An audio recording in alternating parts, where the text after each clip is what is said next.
Hey guys, in this video, we're going to take a look at how you can factory data reset the Samsung Galaxy S22 series.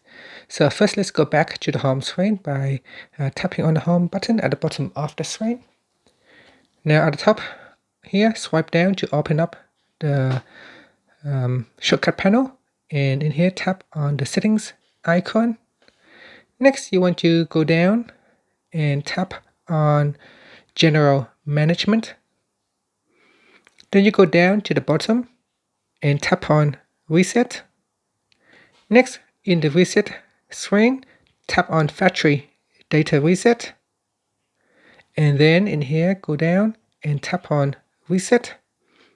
And it says delete all your personal information and downloaded apps will be erased and can't be recovered.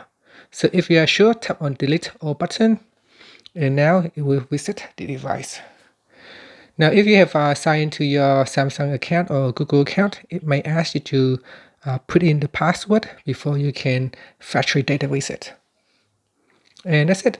If you intend to keep your data, such as photos, music, or contacts, and the like, you can back up to an SD card first, or you can back up to your computer, or back up to the cloud before you proceed to reset the device. Thank you for watching this video. Please subscribe to my channel for more videos. Okay, and once you have done that, you are back to the welcome screen to set up your device again. Thank you for watching.